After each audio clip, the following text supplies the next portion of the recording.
clearly the U.S. economic cycle peaked in Q3 of last year. GDP, inflation, and profits, pretty straight up peaked. Yeah. How many clients do you see are actually cognizant of the returns that have been made in a portfolio that's long treasuries, gold, silver, utilities, platinum it could even be?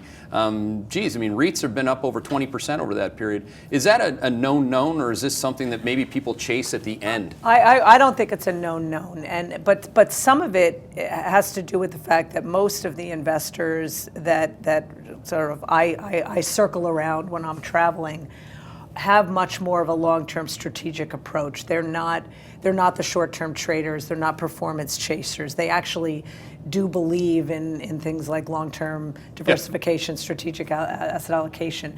But I can look at some of the flow data, and certainly in some of what you mentioned, precious metals, there has been a bit more sort of hype on the part of investors. But for the most part, the more of an advised relationship our investors have with us, the less performance chasing oriented they tend to be, and they're ultimately kind of happier at whatever point in the cycle we are. Yeah, on the institutional side, I'd say people are not, they're either extremely happy or just not happy at all because their fund is going away.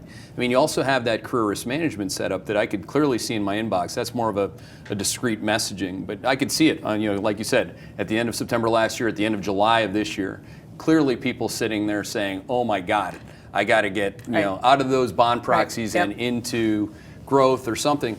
The hardest thing that I have rationalizing that pivot for me, going towards a different quadrant, for example, is buying something into a big decel to negative year-over-year earnings.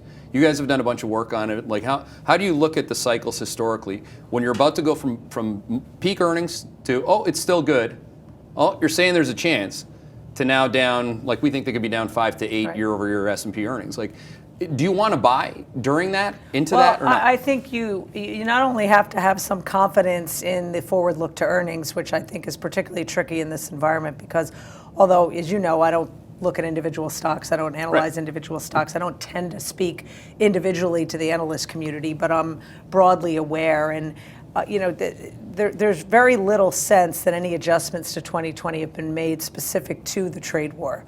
That everybody, all of us, are sort of sitting in a waiting mode to get a sense, certainly of whether the December 15th tariffs kick in. Because of the bias toward more consumer-oriented goods, that's important in terms of the outlook. But I think the last 2 years, as you know, has been interesting with regard to earnings. And the second part of my answer is you have to have an assessment of the macro environment too. It's not just the trajectory of earnings, because 2018 was obviously a great year for the E part of the equation, but multiples were under compression the entire time because the Fed was tightening, financial conditions were tightening, so that put downward pressure on multiples. Complete mirror image of 2019, you lost virtually all the E, but you've had upward multiple compression because the macro environment changed, and you had a looser monetary policy and looser financial conditions. So I'd need to know not only the trajectory of earnings looking into 2020, specific to the trade war, et cetera, but also what do the financial conditions look like? Yeah, of course. the rates of change of those financial conditions drive the earnings too. But I think we've gotten as much multiple expansion off the back of macro conditions that we're going to get. I think I've been calling this environment we're in sort of moments of truth. I think we're within our sights, we're going to get some answers to a lot of these burning questions.